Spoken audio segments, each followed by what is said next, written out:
Valerie. La Macarena.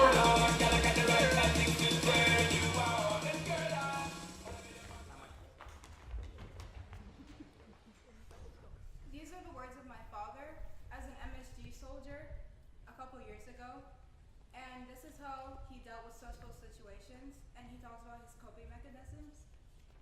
Oops, sorry. And it's called knee-jerk response.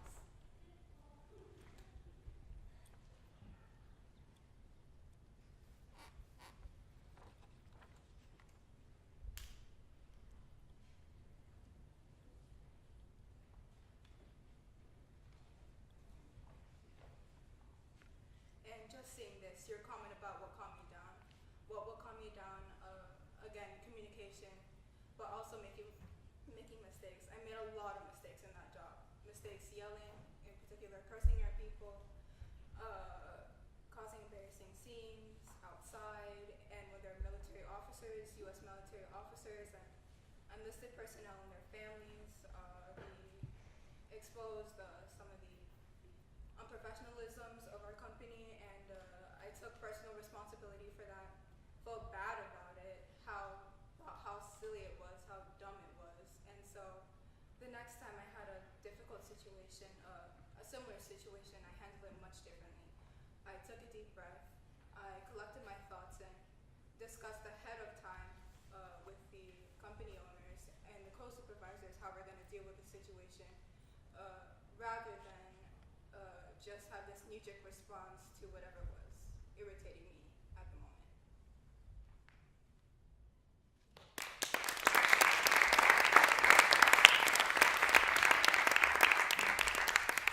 You're welcome.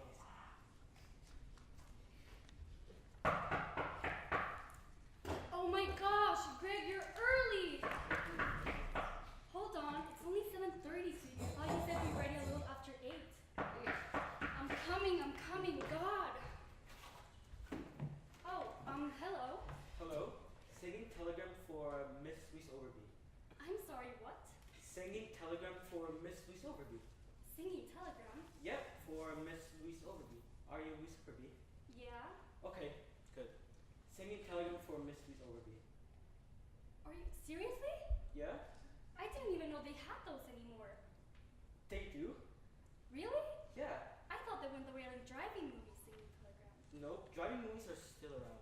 I guess. And so are singing telegrams. Well, this is weird. Well, who's it from? My singing telegram, who's it from? Greg. Greg? Yeah? Really? Yeah? Well, what is he doing? What is he up to? I don't know. This is Niato. I don't know. Oh my god. Wait, I think I might know what he's up to. I've been thinking he might do something like this. Wait, singing telegram are for special occasions, right? Is he proposing to me? Well, Oh my god, is that what's happening right now? well, Is this what this is? Is he proposing, isn't he? Oh my god. Oh my god, oh my god, oh my god. Oh my god, well don't just stand there. Go ahead, sing. I can't. What? I can't. You can't what? I can't do this. You can't do what? I can't sing. What? Sing! Of course you can sing. You're a singing telegram man. No. What are you talking about? You sing singing telegrams to people for a living. Yeah. Well then how can you do that if you can't sing? Well. Wait. Are you robbing me? What? Is this what this is? No. Is that what's happening right now? No. I don't want to intrude, okay? Well then what are you doing here? This is weird. I'm gonna call the police. What? No. I'm here to sing you a singing telegram, not to rob you. Well then go ahead, sing. I told you I can't. Well then how did you get to be a singing telegram man if you can't sing? Well. I mean, how did you get this job if you can't sing? I mean, didn't you have to audition? No. No? No. What do you mean no? No, cause see, I guess there's There's a shortage? Yeah, a shortage of singing telegram men right now. There's a shortage of singing telegram men right now? Yeah, and I guess they liked me and thought I was pretty charming, so... Whoa. I have a real problem with what's happening right now. Your company is misleading the public by sending out singing telegram men who can't sing. No? That's wrong. Well... That's lying. No. That's unethical. No, see, they liked me and they thought I was pretty charming, so they had the confidence that I could pull it off. Really? Yeah. Well then, pull it off. I told you I can't sing. I can't sing. Well, it's your job, so do your job, singing telegram man. Do All your right. job. All right, Miss Overby. Do it! It's not every day you get a singing telegram from the guy you love, and I really want to hear what he wants to sing to me. Singing telegram man, no matter how bad you might think this turned out, I'm excited for this. This could be big for me. All right, Miss Overby. Thank you. Singing telegram for Miss Louise Overby from Greg. Greg, he's just something, isn't he? Yeah, is. Well, here it goes.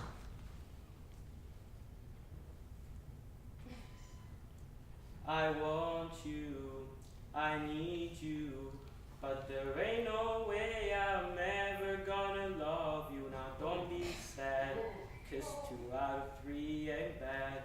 Now don't be sad, 'cause 2 out of 3 ain't bad. I thought you said you couldn't sing. Yeah, Well, you sing pretty well. yeah, I can sing fine. I just didn't want to sing that to you. Singing telegram man, did I just get dumped? I think so. Wow.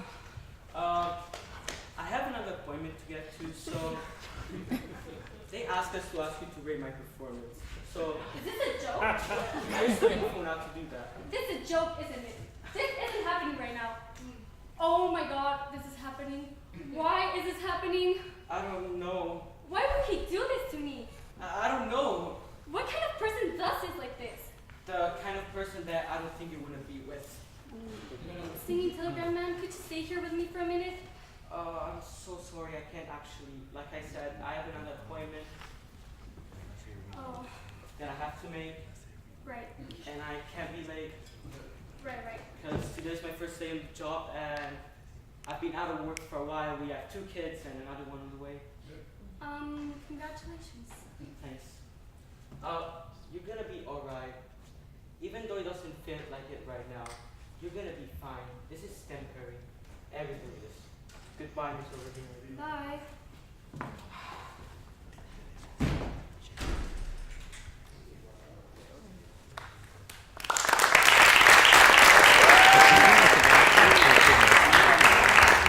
The words of my mom and her experience after living abroad for 4 years.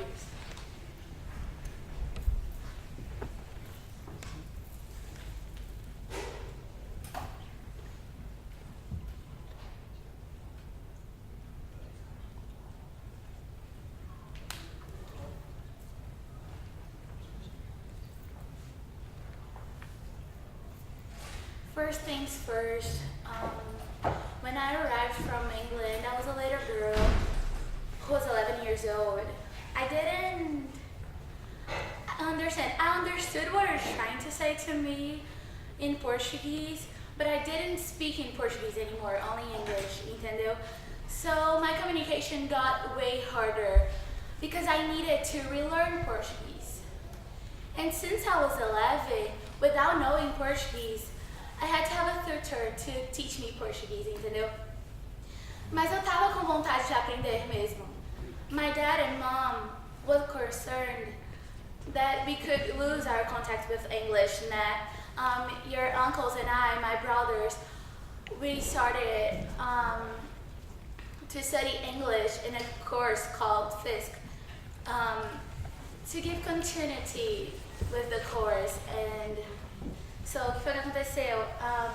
When I was studying at FISC, I was invited to teach English there. So, when I was around 14, I was already teaching, and I was doing my homework from school, and at the same time giving grades to the students, making tasks, and preparing topics to teach. So at a certain time, I was teaching 6 classes at Fixing to Do. So I had 6 classes of students. I was studying at school, and I still did dance classes. I always loved to dance. And my life rhythm was really, a little bit hard, but I loved it. And we saw the world differently because we were stimulated by my mom and dad to travel, to have different experiences. So when you leave abroad, everything you really, the things are different. You really get away from that little world, your comfort zone, and you see the world from a different way. That is why I wanted you guys to study abroad, you and your brothers, because it's really a unique opportunity. To a person to learn the world, to learn new cultures, meet new people. So it opens your mind. E você nunca volta a mesma pessoa. It is a huge personal growth. Meu Deus do céu. But I always thank my dad, and I have told him several times how wonderful experience he provided us. I think this was the biggest gift that he could ever give us. Mudou a minha vida e mudou a sua vida. A vida dos seus irmãos. E como é que ia ser se não fosse assim? Eu nem ia nem saber tantas coisas do que eu aprendi.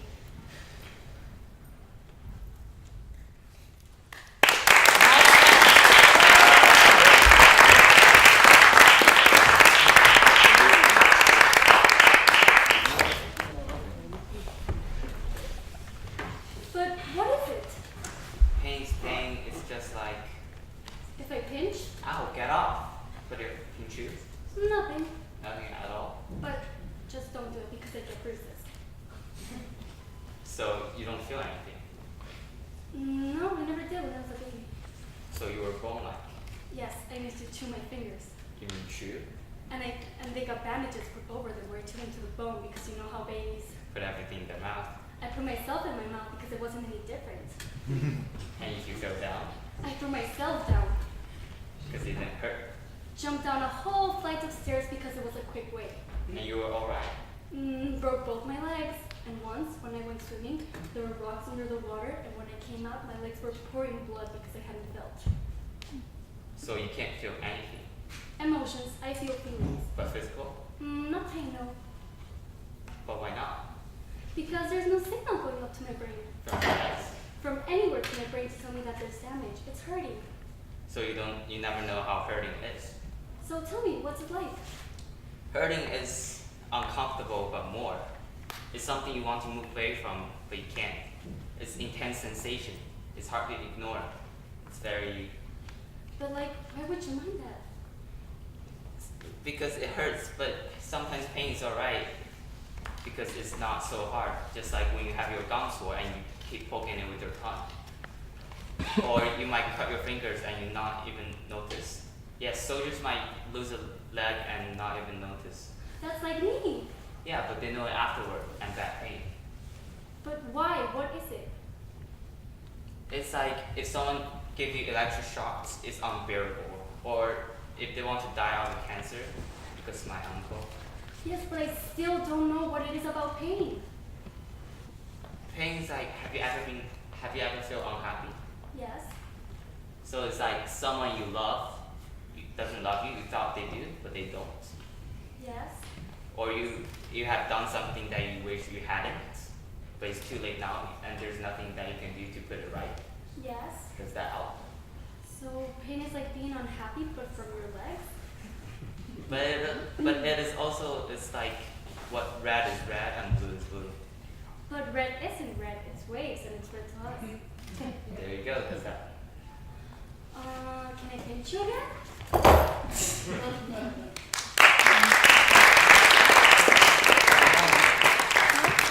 These are the words of my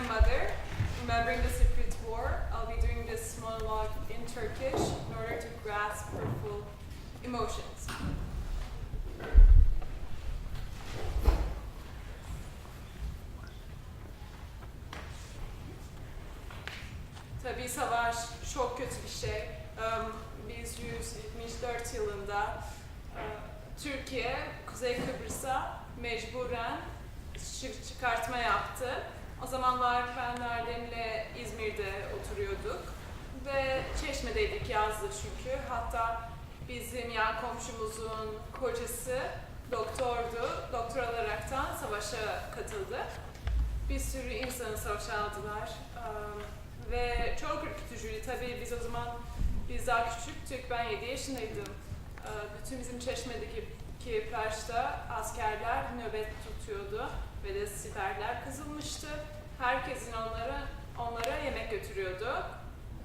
Askerlere bakıyorduk. Bütün ışıklar, gece karartma vardı, ışıklar kapalıydı. Kalın perdeler örtüyorduk. Bir de arabaların farlarının önüne böyle bir kağıt, mavi renkteki bir kağıt yapıştırılıyordu ki gece mecbur olursak, dışarı çıkarsak gözükmeyesin diye, arabaların gittiği yerler gözükmesin diye arabaların farlarını bile kapatıyorduk. Çok tatsız, çok üzücü, çok korkutucu günlerdi. Küçücük bir savaş bile bizden ne kadar kilometrelerce uzak olmasına rağmen bile, bir adada olmasına rağmen, bir Akdeniz'deki adada olmasına rağmen bile bizi ne kadar çok etkilemişti Türkiye Cumhuriyeti olaraktan. Tabii çok tatsız, çok kötüydü. Bir sürü insan hayatını kaybetti. Hiçbir zaman bir daha olmasını istemediğimiz şeyler tabii ikisiyle. Savaş çok kötü bir şey. Kimseye Allah savaşı göstermesin bir tane.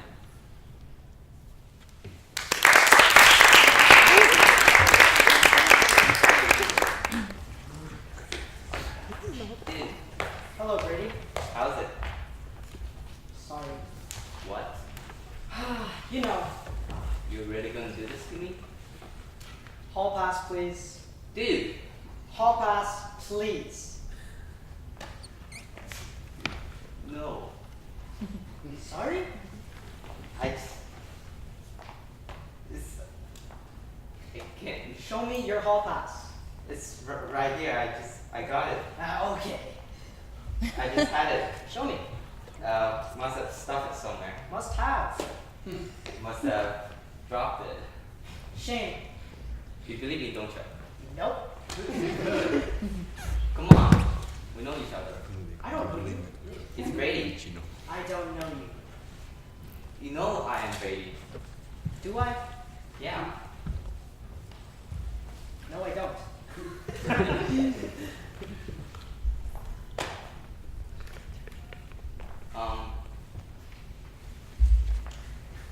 Look, who are you? I'm Brady. You say you're Brady. You may imitate Brady, but I don't know for sure. Yeah, but I will fail if you. I have to go through. Why? Because I will fail if I didn't go to class. Well, you should have taken that into consideration. It will be your fault if I fail. I beg to differ. Everyone will hate you. Everyone? Yeah, Who's everyone? everyone. That's a lot of hate. At you. Really? Huh. And they will hurt you.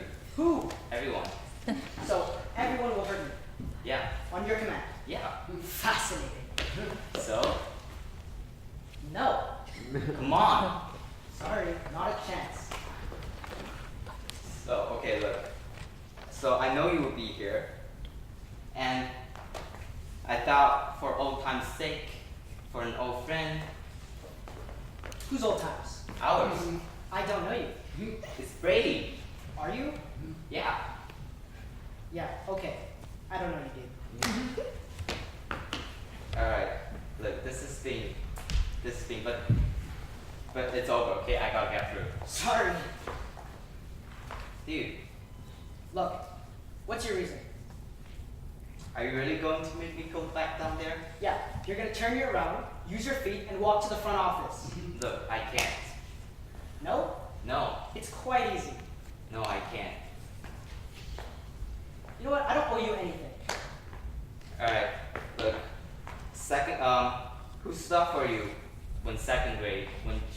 what is Johan Van Martin. Yeah, when Johan Van Martin stomped on your glasses and everyone was afraid except me. Everyone. Yeah, and I stood up for you. So, Doesn't it count?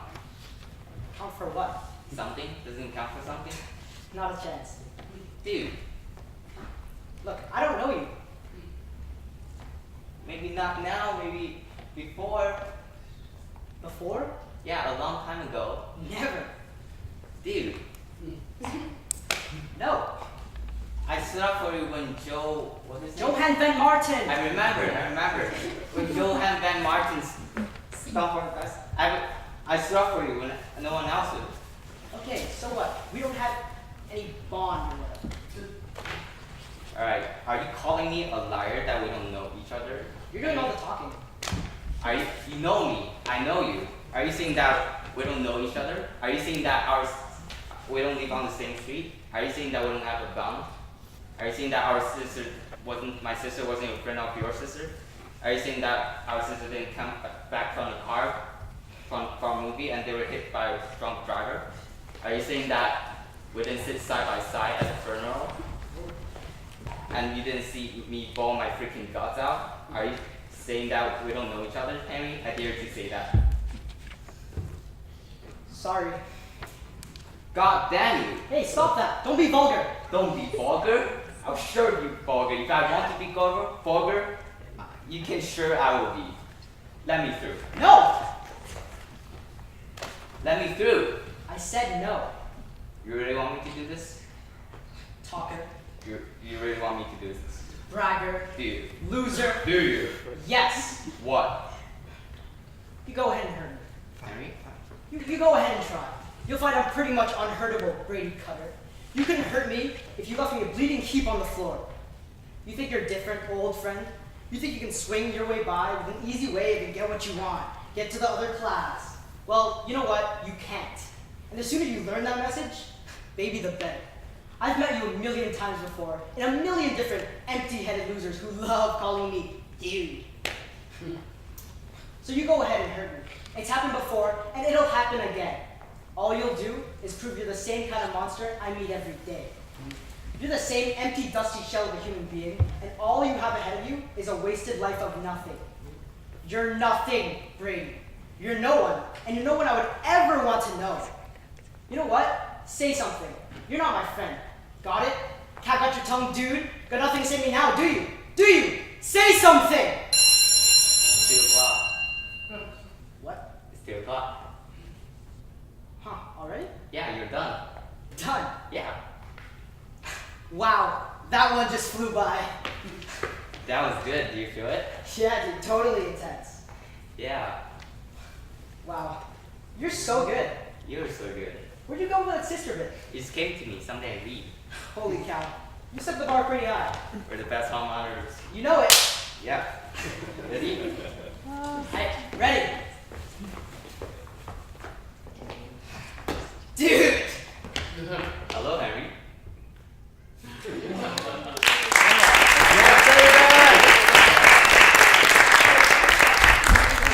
These are the words of a TASIS sing on K-pop and friendship.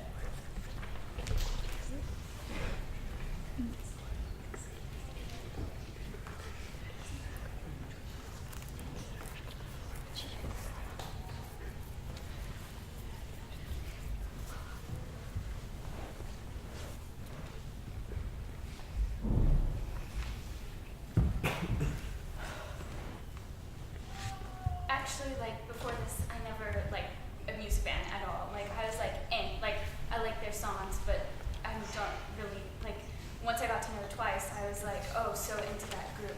I think, like, that hit me, like, as a new thing for me, because, like, now I have something in music I can like. And, as a person, like, so, like, my friend, she got into K-pop when I was in 9th grade, and I was, like, hating her for it. But since I got into 10th grade, I was like, oh my god, I have a friend now that, well, yeah, I do have a friend now that I can get into it with. And it's nice because you have someone there that likes it, that's one thing. Like my sister has an obsession with David Dobrik. Yeah, now I have that obsession of Twice.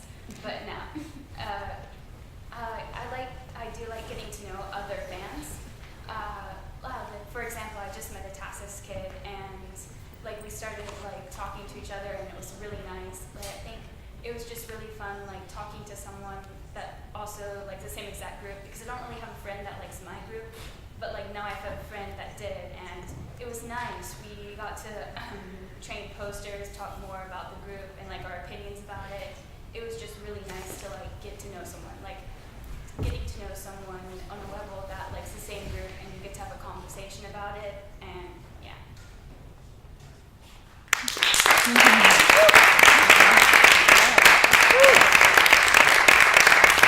These are the words of a friend I interviewed, and it's about her necklace.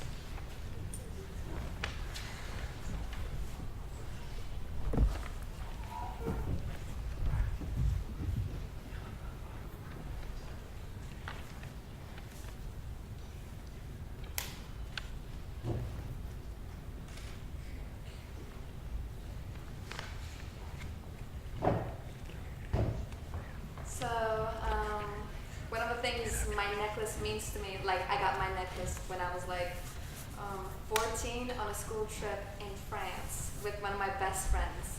And I was like,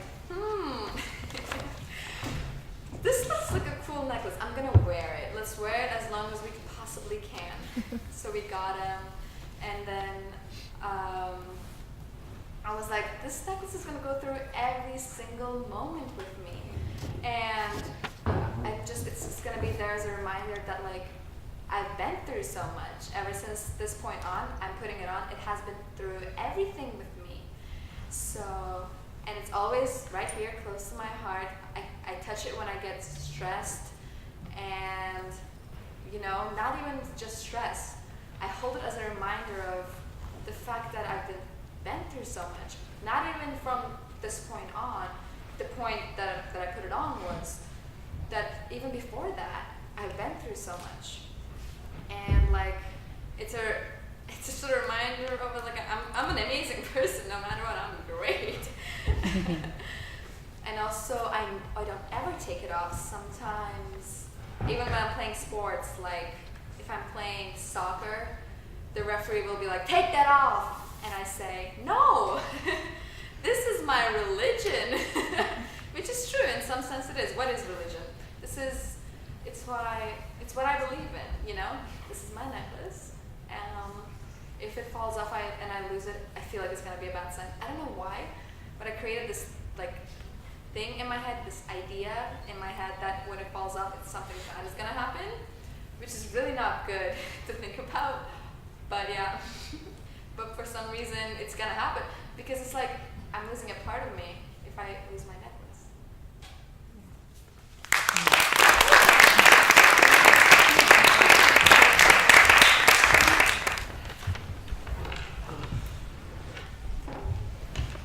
Oh, hi Dave. What do you mean by that? I just said hi Dave. Yes, but what do you mean? I just mean to say hello. Yes? To you. Dave. Yes, but why? I just wanted to make some connection with you. Because? I like you. What do you mean by that? I am reaching out to express warmth to you. Warmth. I am looking for a mutually positive reinforcement of our beings. Why? I want to feel good. I want to feel alive. I want to feel as if I'm, Well, like, flying. but why? I have low self-esteem. Does that mean? I am wishing that I would feel good about myself and affirmed and confident about everything I do. And therefore, I am approaching you and giving you a positive greeting, which I am counting on you to return in such a way that I will feel completely vindicated in my hope and desire that I am a good person, who deserves the love of others and the love of myself. Every single second of every day. well, why don't you say so?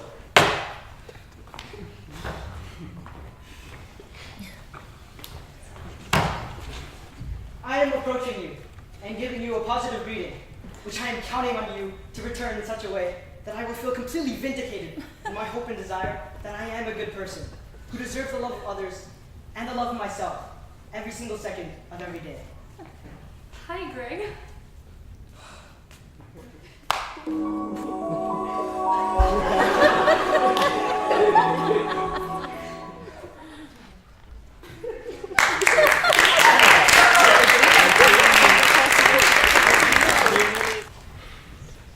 Into Zake Shanje, the desert identity.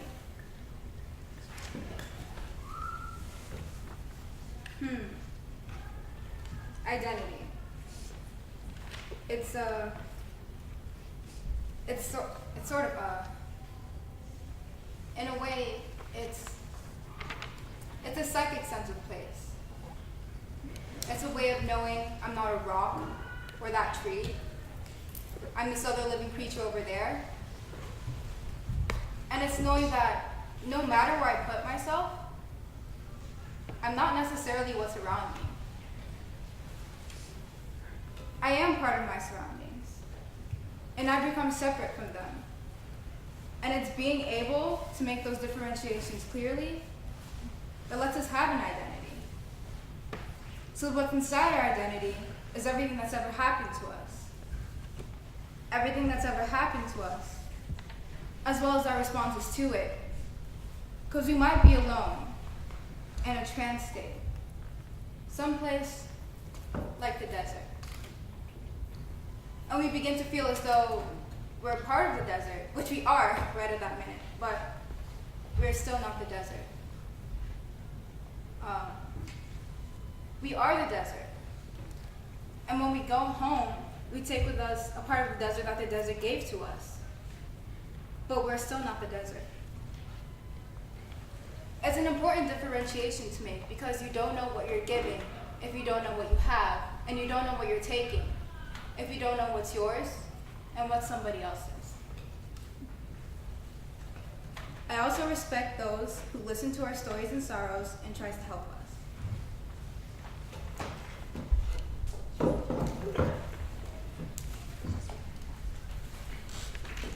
Reverend Al Sharpton, me and James's thing.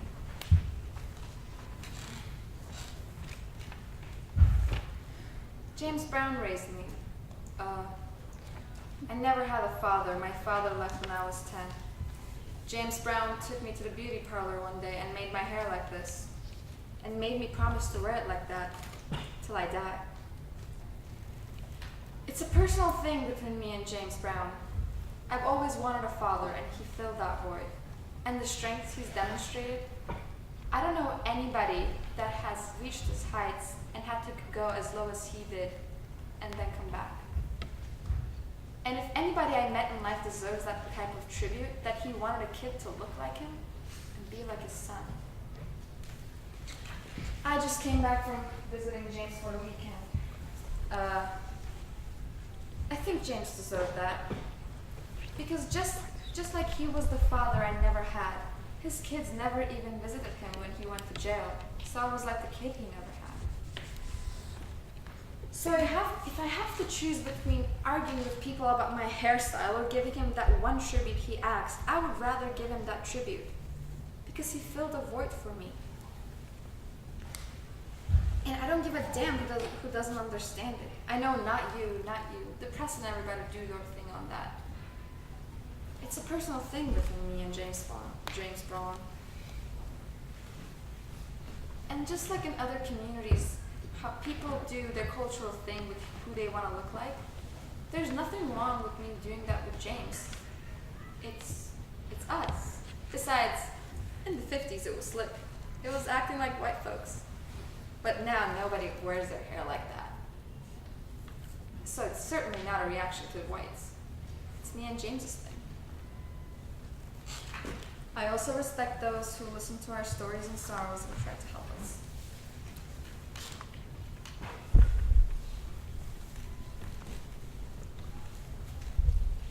Jenny, victim of the 1989 Newcastle earthquake. I never knew until the 6th of January that I landed in the basement. The staff took me into the Old Workers Club. I went down into the basement and I stood exactly where I landed. I stood for about 5 minutes, and it was something I had to do. It was an eerie feeling to have, sort of, where I landed. And like where I did land, there were still wires there and things from poker machines there. I always refer to the earthquake as an accident. I don't refer to it as an earthquake. It just sounds better. Because when you tell someone you were in an earthquake, they instantly feel sorry for you and say, "Oh, you poor thing, you must have been through hell." Yes, I did go through hell for a little while, but now I just want to get on with life. But that site does something for me, that Union and King Street site. I was over there a few weeks before the anniversary, and I just fell over on the street on that site. Corner of Union and King Street. I just fell over. I also respect those who listen to our stories and sorrows and try to help us.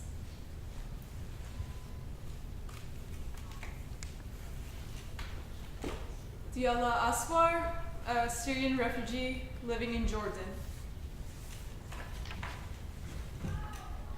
A wasted dream. I deeply respect my pain and refuse to share it with anyone. But this time, I want to reveal it, and maybe I'll find someone to soothe my pain. I used to live in a house with my dear family, and I was filled with love and warmth. But then, war came over my beloved Syria and shredded its body and soul. I also respect those who listen to our stories and sorrows and try to help us.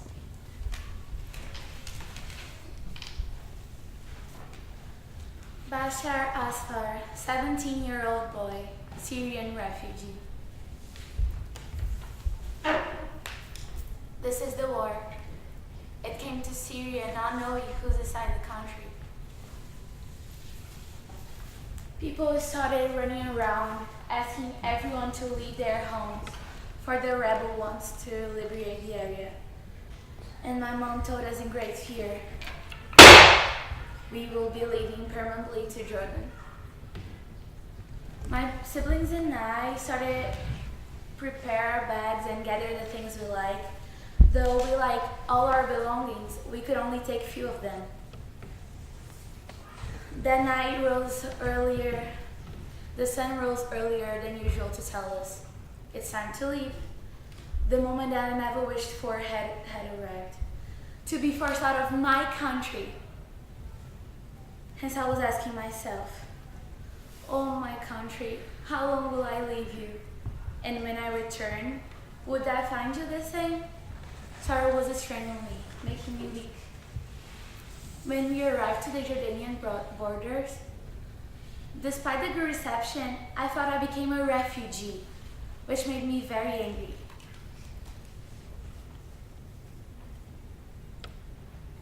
We took our luggage, put in the cab, and we got registered in the food program.